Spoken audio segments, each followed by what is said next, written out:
Bullies mock the new black girl. Then she drops them, one by one. The tray hit the floor with a loud clatter, mashed potatoes and gravy splattering across the pale tiles like a messy explosion. The cafeteria fell into a stunned silence as dozens of students turned their heads toward the source of the sound. At the center of it all stood Autumn Rivers, calm, composed, not even flinching as the red juice from her carton seeped into the hem of her jeans. Standing across from her, Kelsey Warner smirked, her perfectly manicured hand still raised mid-gesture, like an artist admiring her brushstroke. Her voice sliced through the silence, sweet but laced with venom. "Oops, my bad. Guess I didn't see you there, new girl." Snickers broke the silence. Brett chuckled, arms folded, leaning back like he'd just watched the opening act of a play. Haley and Luke stifled their laughter poorly, shaking their heads with exaggerated amusement. The whole cafeteria waited for the yell, the tears, the breakdown. But Autumn just looked at the mess in front of her and blinked once. Then she slowly bent down, picked up the overturned tray, dropped the ruined food into the trash, and walked away without saying a single word. That moment marked something. The silence that followed her retreat wasn't the same as before. It buzzed with confusion. And Kelsey felt it. Her smirk faltered for a second as she watched Autumn's back disappear through the doors. She wasn't expecting that. Autumn Rivers arrived at Rosewood High on a rainy Monday morning, the sky blanketed in a gray overcast that seemed to mirror the mood she carried. With her dark braids tied in a low bun and an oversized hoodie covering most of her features, she looked like someone intentionally trying to disappear. She had done this enough times to know the rules. Keep your head down, don't talk unless called on, blend in. Most people didn't notice the new girl unless the new girl made a scene. And Autumn had no interest in scenes. Her dad had dropped her off with a quiet squeeze on the shoulder. "1 year," he said. "Just one more, baby girl. Then you're free." Autumn nodded. She didn't say much anymore, not after what happened back at her old school. She walked into Rosewood High with the kind of silent discipline most 17-year-olds didn't possess. The hallways were chaotic, loud with the chatter of students reconnecting after spring break. Autumn moved like a shadow, avoiding contact, ducking between clicks, not making eye contact. She found her locker, twisted the combination with steady fingers, and focused on unpacking her books. But before she could even close the door, she felt it. That change in the air, that shift of energy you only notice when someone is watching you. She turned slightly and saw her. Kelsey Warner. The girl had the look of someone who had always known the world would bend for her. Long platinum hair, polished nails, and an expression that said, "This is my hallway."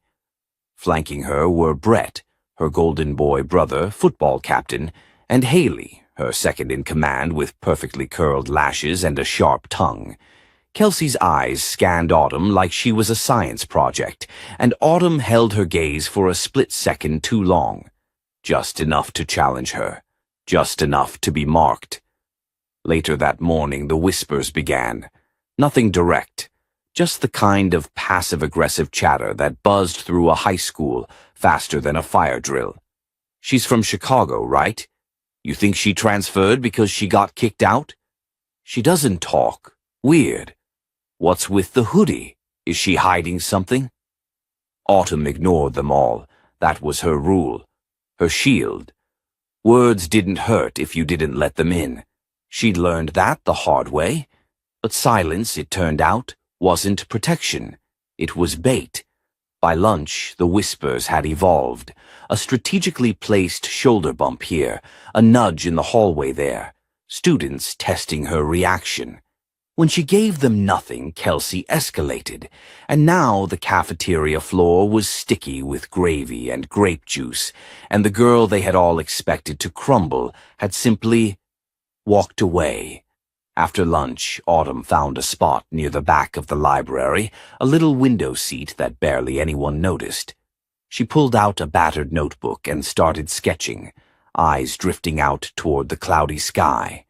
Her fingers moved on instinct, shaping lines, defining shadows. She wasn't drawing Kelsey, but somehow the coldness in the eyes she sketched looked familiar. "Mind if I sit here?" Autumn looked up to see a boy standing nearby, tall, biracial, with soft curls and a nervous smile. He had a stack of graphic novels in one hand and a bag of trail mix in the other. "You're Autumn, right?" "I'm Tyler. I saw what happened earlier." She said nothing. He sat anyway, cautiously, like someone approaching a sleeping animal. Most people either cry or scream. That was impressive. Still nothing. He opened his snack bag, leaned back. "You know, you kinda messed her up." Autumn looked at him. "Who?" she asked quietly. "Kelsey. She's used to people playing her game. When you don't, it's like you flip the board." Autumn didn't reply, but a ghost of a smile tugged at her lips. "She'll come back harder," Tyler added, voice more serious now. "She always does." Autumn closed her sketchbook. "Let her." There was steel in her voice, soft but undeniable. Tyler looked at her differently then, no longer curious but wary. He realized what everyone else would soon discover. Autumn Rivers wasn't just some quiet new girl. She was a fuse waiting to be lit. The next morning, Autumn walked into Rosewood High wearing the same hoodie, same calm face, but something in her posture had changed. Subtle, a bit straighter, a bit firmer. She wasn't preparing for war, not exactly, but she knew she wasn't going to run from one either. News of the cafeteria incident had spread like wildfire. But what caught people off guard wasn't what had happened, it was what hadn't. Autumn hadn't yelled, cried, or lashed out. She hadn't even flinched. And that silence, it was louder than any scream. Students now looked at her differently. Not friendly, not hostile, just cautious, curious. Kelsey, however, wasn't having it. She met Autumn in the hallway before second period, flanked by Haley and Brett. Brett was tossing a football lazily in the air, the sound of it slapping against his palms rhythmic and irritating. Kelsey leaned against the lockers like she was waiting for an elevator. "Morning, Chicago," she said sweetly. Autumn paused, glanced her way, then back to her locker. Kelsey frowned. "Still not talking? Or are you just mute unless it's in a police lineup?" Haley snorted. Brett chuckled. Autumn didn't blink. She slid her English textbook from her bag and closed her locker slowly. "You're trying too hard," Autumn said quietly, barely loud enough to be heard over the morning chaos. Kelsey straightened. "Excuse me?" "I said you're trying too hard. If you want to be scary, you should stop looking so desperate for attention." The words hit harder than they should have. Brett's smirk vanished. Haley's jaw dropped. But it was Kelsey who froze, the insult cutting beneath her carefully sculpted armor. Autumn walked away without another word. That tiny exchange unraveled something deep in Kelsey. She wasn't used to being dismissed. People didn't talk back to her, much less walk away like they just flipped a switch on her power. And that's when Kelsey decided it was time to break Autumn. Publicly. The plan formed fast. That afternoon, in the girls' locker room before gym, Autumn opened her locker to find her clothes soaked in sticky orange soda, her sneakers filled with shaving cream. There was no note, no message, just a silent middle finger delivered with sugar and foam. Autumn stood there for a long second. She didn't curse, didn't yell, but the look in her eyes changed. She rinsed what she could, changed into the spare gym uniform she always kept in her backpack, and tied her braids tighter. She walked out onto the field like nothing had happened, but Tyler saw it. He jogged over during warm-ups, his brow creased with concern. "You okay?" She shrugged. "Guess somebody had a drink and thought my locker was thirsty." He frowned. Kelsey? Autumn didn't answer. Tyler leaned closer. You know, if you tell Coach Bailey, she'll actually do something, like maybe not expel her, but she'll get benched for cheer. That'd hurt more than detention. Autumn turned to him, her eyes steady. That's what she wants. Me running to someone, proving I can't handle it. He studied her for a moment. So what, you're gonna just take it? I didn't say that. Then she walked off, and Tyler watched her go with the creeping feeling that Kelsey had just made a massive mistake. The next day, it escalated again. Someone posted a video on Snapgram, a poorly edited clip showing Autumn sitting alone in the cafeteria, spliced with audio clips of animal grunts, and a caption that read, "When the jungle moves to town." It was disgusting. But what was worse? The laughter. Not just from Kelsey's clique, but from kids who never picked sides, kids who just wanted to survive high school and thought laughing was safer than speaking up. Autumn watched the video once, then closed her phone and tucked it away. Later that day, she asked the janitor for access to the gym after school, said she wanted to practice alone. Coach Bailey signed off without question. Autumn stayed late. For almost 2 hours, the echo of fists hitting padded mats filled the empty gym. Her movements were sharp, practiced, deliberate, every punch a release, every kick a memory. She remembered everything her father taught her, not just the stances, the strikes, or the defense, but the patience, the weight, the power of calm. The next morning, the prank turned physical. In the hallway before third period, Kelsey made her move. Autumn was walking to class when she felt the shove from behind. It wasn't hard enough to hurt, just enough to make her stumble. Books flying, papers scattering. A classic. Students turned, saw her on the floor, and Kelsey laughing above her like she'd just delivered the punchline of a brilliant joke. Oops. Looks like gravity's not your friend either, Kelsey chirped. Autumn looked up at her from the floor, expression unreadable. The hallway was full of students, some frozen, others giggling nervously. Tyler was among them, his hands clenched at his sides, eyes darting from Autumn to Kelsey and back. Autumn stood up slowly, dusted herself off, and picked up her books one by one. No words, no drama. But as she stood, she leaned in slightly toward Kelsey, just enough for her voice to reach her ear. Keep pushing, Kelsey. I hope you're ready for the pushback.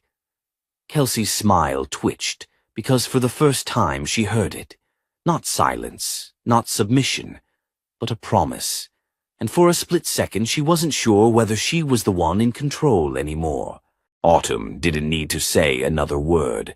That single warning hung in the air, whispering its weight into Kelsey's mind long after the hallway had cleared. She had expected the usual response. Tears, complaints, maybe even a meltdown. But what she got was silence that pulsed with something else.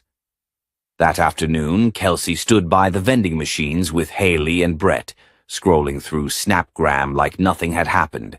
But it was clear to everyone. She was rattled. Brett noticed first. You good? He asked, popping open a can of Red Bull. Kelsey forced a laugh. Yeah, she's just bluffing. You saw her, right? Trying to act tough after eating floor dust. Haley didn't answer. Instead, her eyes trailed across the quad to where Autumn was sitting alone, earbuds in, sketchbook resting in her lap. She was drawing, calm, focused, but every so often she'd glance up, not at anyone in particular, just surveying, measuring. You think she's really gonna fight back? Haley finally asked, her voice low. Kelsey scoffed. She wouldn't dare. But her voice had lost its edge. The next day, something strange happened. Autumn started showing up in the weight room. After school, before dawn, during lunch breaks. At first, no one paid attention. But soon, Coach Bailey noticed. You training for something? The coach asked one morning, leaning against the doorframe as Autumn nailed her fourth set of perfect squats. Autumn wiped her forehead with a towel, not breaking eye contact.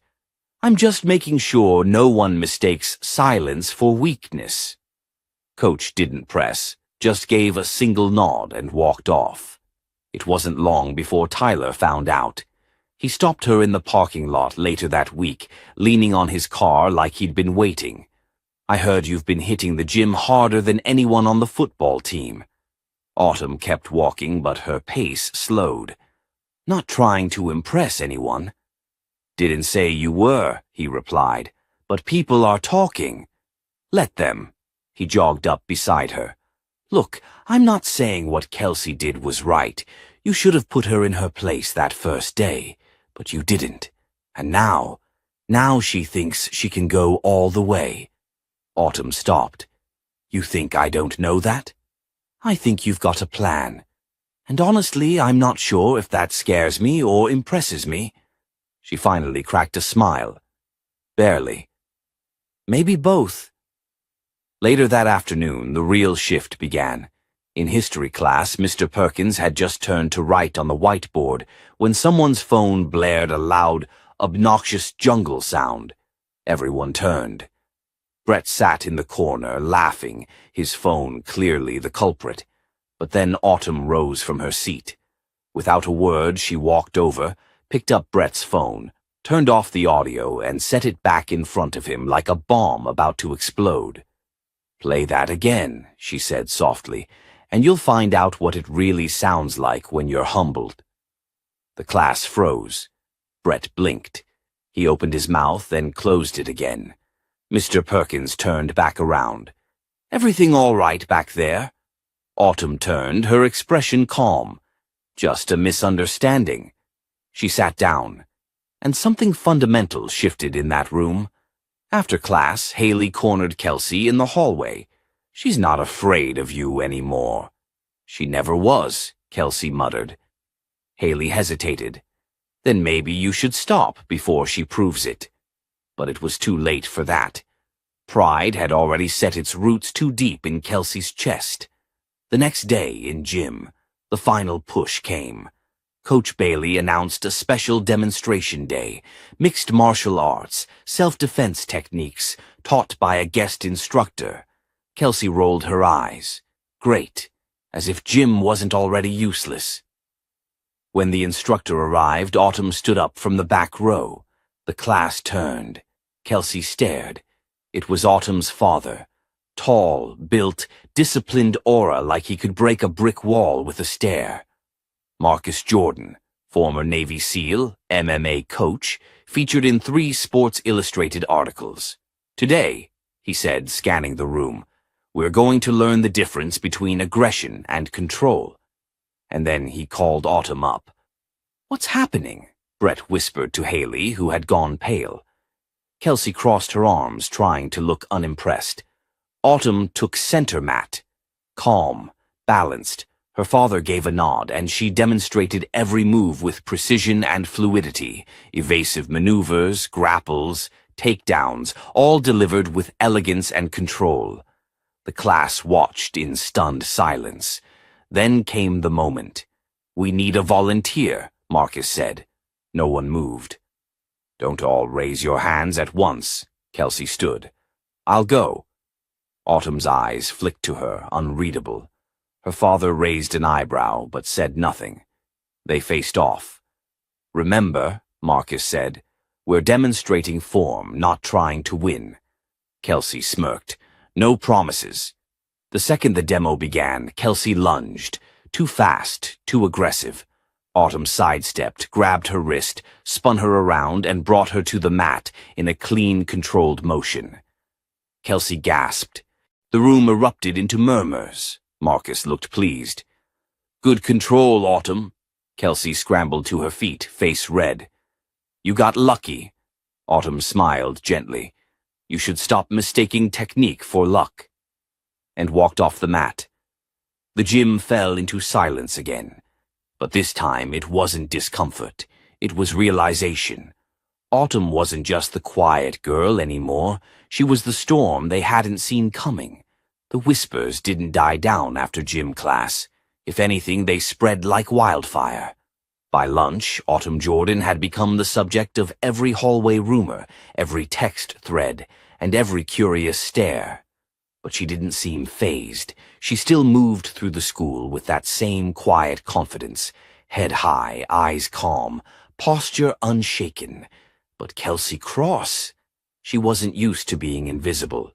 She sat at her usual lunch table, Haley beside her, Brett scrolling mindlessly through his phone, clearly trying to avoid the awkward silence that had grown between them all. No one said it, but they all felt it. The balance had shifted. "You're just gonna let her walk around like she owns the place?" Haley finally asked, her voice sharp. "She doesn't own anything," Kelsey snapped. Brett chuckled under his breath. "Kinda looked like she did when she put you on the mat." Kelsey shot him a glare. "You think she embarrassed me?" He raised both hands. "I think she demonstrated technique." "She humiliated me," Kelsey hissed, "in front of everyone. Even the teachers were impressed." Haley leaned in. "Then do something. We're not just gonna sit here and let some transfer student rewrite the rules of this school." Kelsey's mind was already racing. "We need something public, something that shows everyone she's not untouchable." Later that day, a plan started forming. Not the old tricks. Nothing as basic as ruined clothes or cruel messages. That didn't work on Autumn. She was too composed, too mentally locked in. No, this time they needed to get inside her mind. It started subtly. That night, an anonymous account posted a photo on Snapgram. It was a shot of Autumn from gym class, mid-takedown, but the caption read, "Hope your daddy taught you how to fight with words, too." Underneath it were laughing emojis, a snake emoji, and the hashtag number sign silent but fake. Autumn saw it before she even stepped out of bed the next morning. She stared at the screen for a long time, not angry, not afraid, just disappointed. When she arrived at school, there were already whispers. She could feel the tension, but no one dared look her in the eyes. That alone told her who was behind it. In second period, someone had placed a note in her locker. Neat handwriting. No name. "You might be good at fighting, but you'll never belong here." Autumn crumpled it slowly, stuffed it into her pocket, and went about her day. But she wasn't made of steel. That night, after dinner, she sat in the living room while her father watched her from across the couch. "You all right?" he asked. Autumn hesitated. "They're getting smarter." Marcus didn't ask for details. He didn't need them. Sometimes people use words when they know fists won't work. Autumn looked down. But what if the words start to stick? Marcus leaned forward. "Do you know who you are?" "Yes." "Then don't let people with no idea who they are tell you otherwise." Autumn took that in slowly. At school the next day, the tone had shifted again. During English, Mr. Talbot assigned a group project. Random pairs. And of course, as if the universe had its own twisted sense of humor, Autumn was paired with Kelsey. Mr. Talbot smiled as he read off the list. "Autumn and Kelsey, you're up first." The silence between them was immediate and electric. Kelsey looked at Autumn with a plastic smile. "Guess we're partners now." Autumn said nothing. They sat across from each other in the library after class. Kelsey had clearly come prepared, to provoke, not to work. "You know," she said, flipping her hair casually, "you're really good at playing the silent victim. It's impressive." Autumn raised an eyebrow. "Victim?" "Yeah," Kelsey said sweetly. "Everyone's just eating it up. Poor new girl being bullied by the queen bee." Autumn leaned back in her chair. "You think that's what this is about? A story?" Kelsey smiled wider. "Isn't it? And in stories people pick sides. Just remember, you might be the hero right now, but it doesn't take much to flip the script." Autumn stared at her for a long beat. "That's the difference between us. You're playing a part. I'm just being myself." Kelsey laughed, a hollow sound. "Keep telling yourself that." But Autumn didn't bite. She gathered her notes and stood. "Here's what we're going to do," she said evenly. "You handle the visuals. I'll write the script. We'll present together and keep the peace. After that, you go your way, I go mine." "And if I don't agree?" Kelsey challenged. Autumn didn't flinch. "Then you'll fail." The chill in her tone was louder than any shout. That night, Kelsey sat alone in her room, staring at her computer screen. She hated that Autumn wasn't cracking. No matter what they did, the girl just didn't break. But this wasn't over, because Kelsey had one more card to play, and she was saving it for the perfect moment. Only she didn't know Autumn had cards of her own, and she was done waiting. By the time Friday rolled around, the pressure in the hallways of Eastbridge High had become suffocating. Whispers followed Autumn Jordan like shadows. Some admired her, some envied her, but most were waiting for the moment she'd fall apart. Kelsey Cross made sure of it. The Snapgram posts hadn't stopped. If anything, they got bolder. Edited photos, twisted captions, fake stories about Autumn's violent past. None of it was true. But lies, when dressed well and spread fast, always seemed louder than truth. Autumn sat at her desk in fourth period, her fingers clenched under the desk. Mr. Talbot was lecturing about symbolism in literature, but her mind was miles away. She was tired of staying quiet, of keeping calm, of pretending the slow burn inside her wasn't ready to erupt. Then her phone buzzed in her bag. A message from an unknown number. Maybe Chicago didn't want you either. Autumn froze. It wasn't the words. It was what they implied. Someone knew. About her past. She felt her throat tighten. Her grip on the desk turned her knuckles pale. Her mind flashed to that moment, the fight back home, the blood, the ambulance, the reason she and her dad had packed up and left everything behind. No one here was supposed to know. After class, Autumn pushed through the hallways, ignoring the curious eyes. She had to find the source. She stormed into the media lab where Haley always spent her lunch hour editing yearbook photos. Haley jumped when she saw her. "You're bold," Autumn said coldly. "Who told you?" Haley blinked. "Told me what?" "You're not just reposting memes. You're digging." That message came from someone who knows things you shouldn't. Haley recovered quickly. "You think I'm afraid of you now?" "I think you should be," Autumn said, her voice low and steady. "Because what's coming next? You brought it on yourselves." With that, she turned and walked out, leaving Haley stunned, unsure if Autumn was bluffing or if something had shifted. That afternoon, Kelsey was called to the counselor's office. She walked in confidently, flipping her hair like she owned the place. Inside sat Ms. Raymond, the school counselor. Across from her was a middle-aged man in a tailored gray suit with a briefcase. He looked at Kelsey with unreadable eyes. Ms. Raymond gestured for Kelsey to sit. "What's this about?" Kelsey asked, a nervous laugh in her voice. "This is Mr. Gordon," Ms. Raymond began. "He's with the district's legal affairs office." "Legal?" Kelsey scoffed. "What did I do?" Mr. Gordon opened his briefcase. "We've received a formal complaint from the Jordan family." Kelsey's face drained of color. "They've provided screenshots, messages, and audio recordings that point to a pattern of targeted harassment, racial intimidation, and cyberbullying.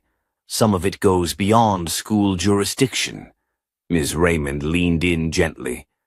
"You're not in trouble yet, but you should understand this is serious." Kelsey laughed again, hollow. "So now she's playing the victim and calling lawyers." "She's protecting herself," Mr. Gordon replied. "Something you should have considered before now." Kelsey sat back, silent for the first time in a long while. Word spread fast. Autumn hadn't just endured. She had documented everything. Messages, photos, timestamps. And now her father had stepped in, not with fists, but through the system. Marcus Jordan didn't raise a daughter who let people walk all over her. By the end of the day, Kelsey was removed from 2 extracurriculars pending review. Her parents were contacted. She had to meet with the principal the following Monday. Autumn sat on the front steps after school, her bag beside her, watching the sky change color. Brett walked over, hesitant. "So, you really went through with it?" Autumn didn't look at him. "I warned her." He scratched his head. "She's furious, says you ruined her life." Autumn turned slowly to him. "Number she ruined her own life. I just made sure people saw it." Brett nodded, then sat beside her, awkward but quiet. They didn't talk for a few minutes. Just watched the sky fade from gold to deep orange. "I used to think Kelsey was unstoppable," Brett said finally, "but maybe she was just loud." Autumn didn't answer. She was thinking about something her dad once told her after a sparring match she lost. Strength isn't about knocking someone down. It's about knowing when not to. But sometimes, she realized, it's also about knowing when enough is enough. This wasn't the end. Not yet. But it was the moment everything began to shift. Because Autumn Jordan wasn't here to play the victim. She was here to finish what others started. One step at a time. The hallways of Eastbridge High buzzed with nervous tension the next week. Autumn Jordan wasn't just the new girl anymore. She was something more, a presence people couldn't ignore, a question mark no one could answer. Kelsey Cross had gone silent. Her friends still walked the halls, but noticeably quieter, shrinking from the spotlight they once demanded. The attention had shifted, and for the first time it wasn't toward them. It was on Autumn, and she didn't flinch. On Tuesday morning, Autumn walked into school wearing a navy hoodie and jeans, her braids pulled back tight, face calm. Her eyes scanned the hallway without rushing, without retreating. The students stepped aside now, not out of fear, but respect. Autumn had held the line, but she also knew this wasn't over. People like Kelsey didn't disappear without a final play. It came that afternoon. Autumn had just closed her locker when the intercom buzzed. "Autumn Jordan, please report to the main office." She froze. Not again. She walked in slowly, heart steady but wary. Ms. Jenkins, the principal, stood beside a man in a pressed navy blazer. His badge gleamed in the fluorescent lights. "Ms. Jordan," he said, smiling like a man who thought charm made up for intrusion. "Detective Wallace, Eastbridge PD. Mind answering a few questions?"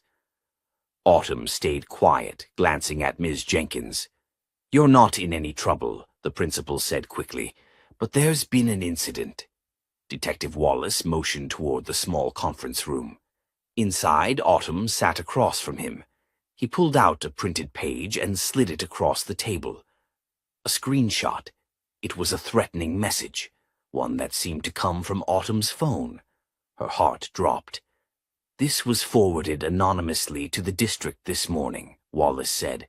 "It suggests you threatened to harm another student, namely Kelsey Cross." Autumn stared at the screen. The words were cruel, violent, and not hers. "That's not mine," she said firmly. "I figured you'd say that," Wallace replied, "but it was sent from a number registered to you." Autumn leaned back slowly, anger simmering beneath her calm. "You think I'd do all that, after I already filed a case the right way?" "I'm not accusing you, I'm investigating," he said.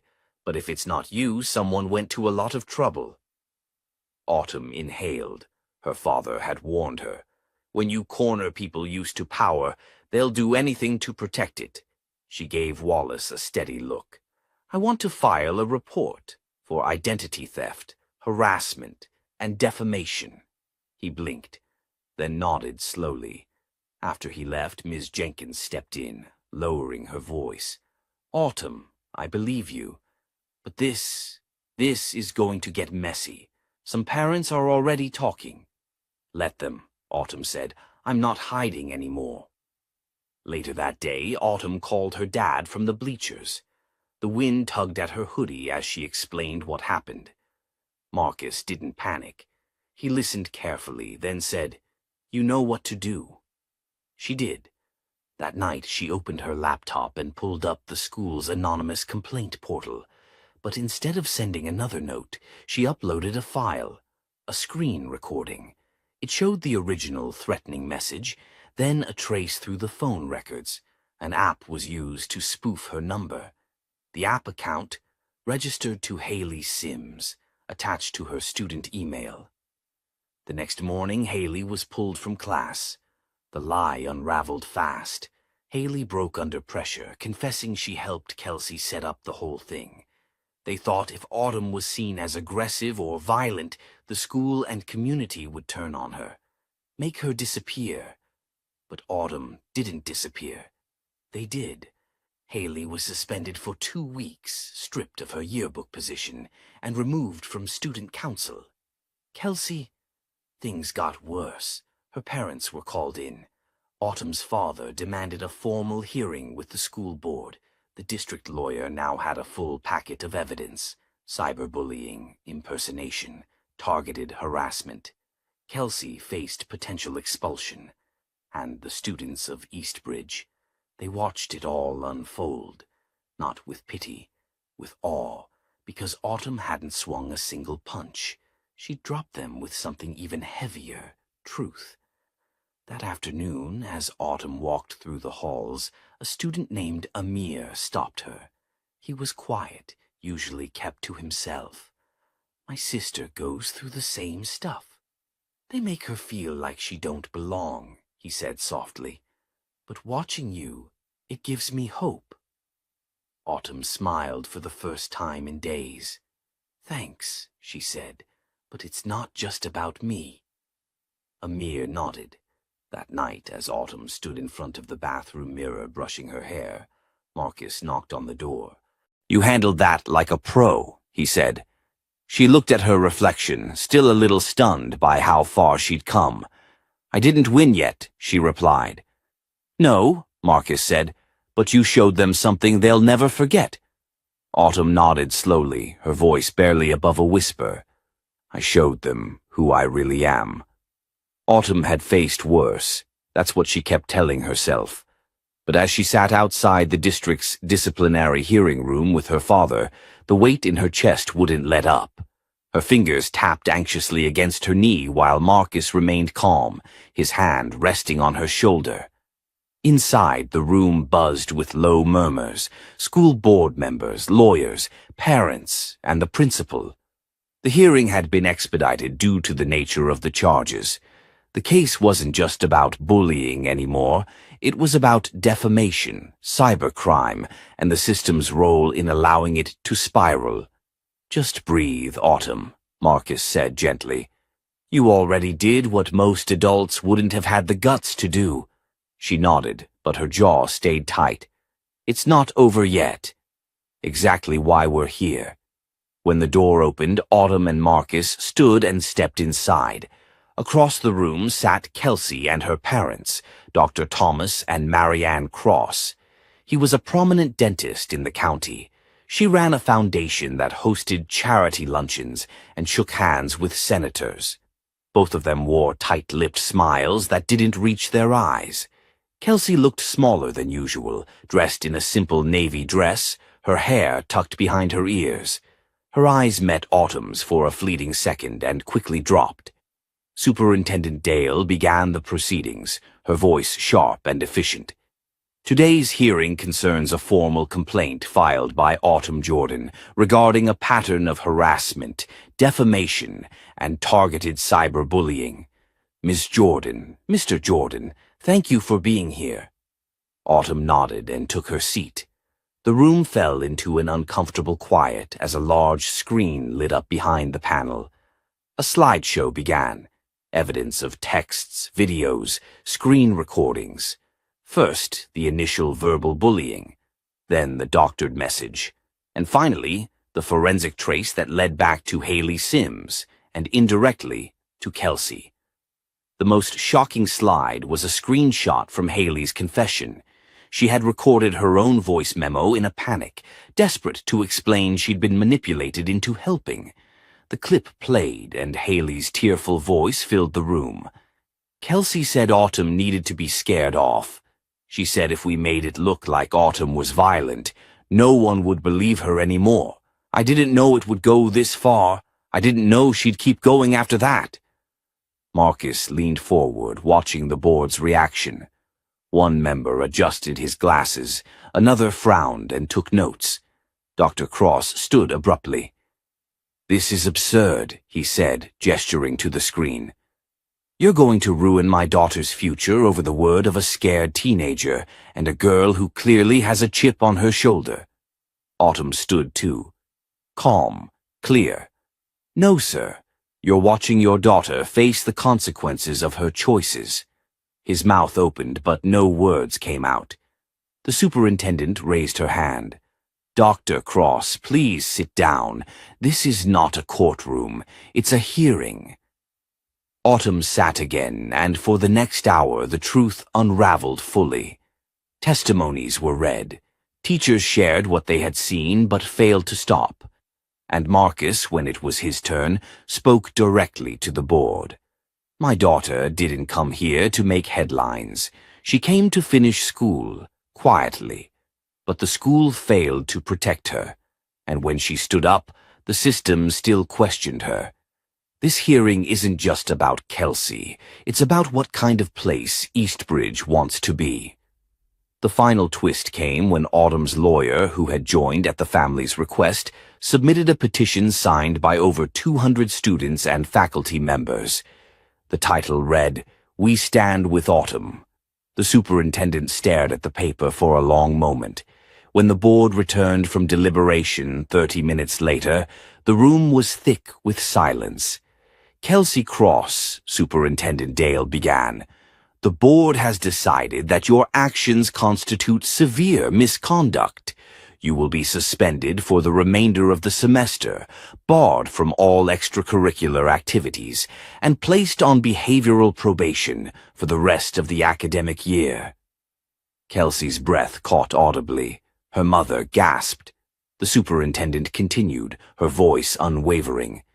"This is not about punishment. It's about accountability. Eastbridge is meant to be a safe environment.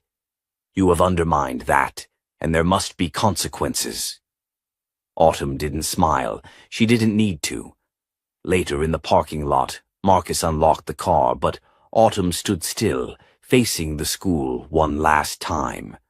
"She's not the only one who should have been held accountable," she said quietly. "No, she's not," Marcus agreed, "but today was a start." Autumn turned to him. "What if it's not enough?" Marcus put his hand on her shoulder, steady and warm. "Then we keep going."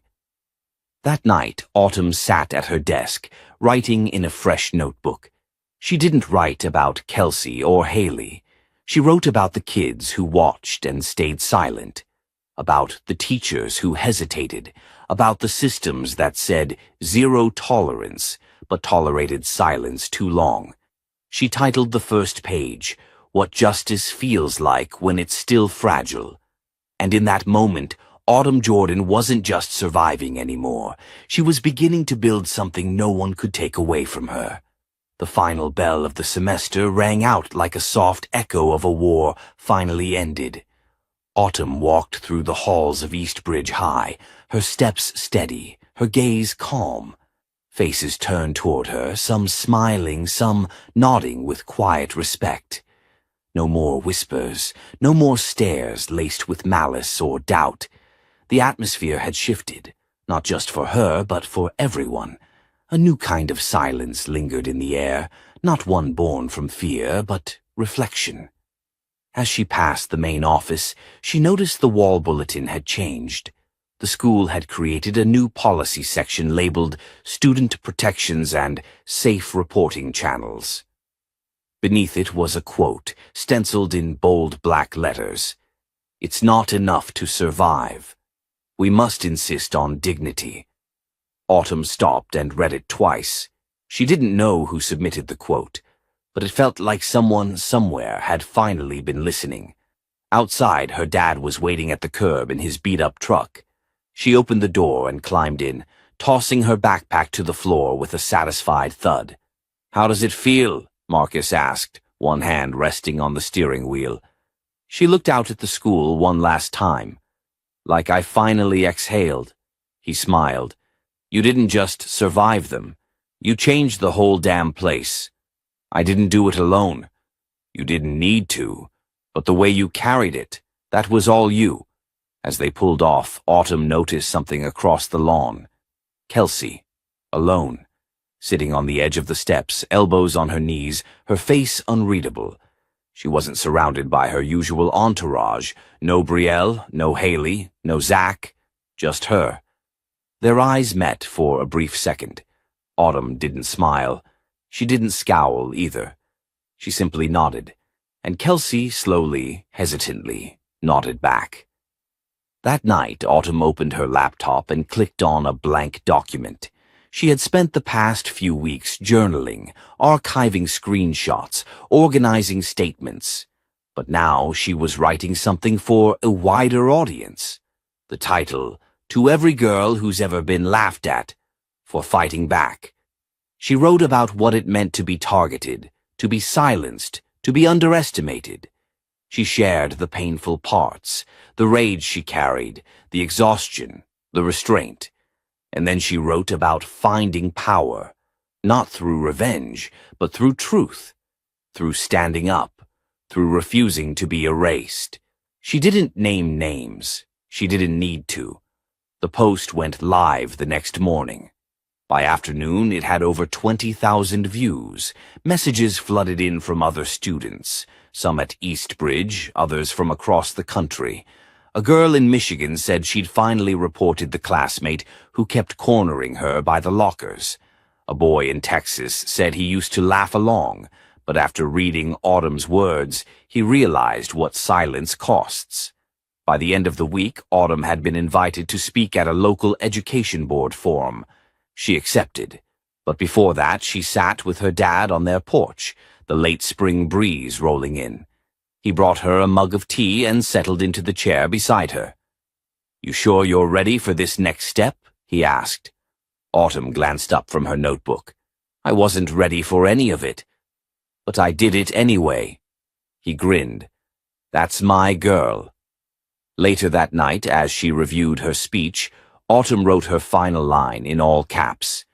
"Being quiet doesn't mean weak. Sometimes it means you're listening. And then, one day, you speak loud enough that the whole system has to listen back." When the lights dimmed and she crawled into bed, Autumn Jordan felt something settle in her chest that she hadn't felt in a long time.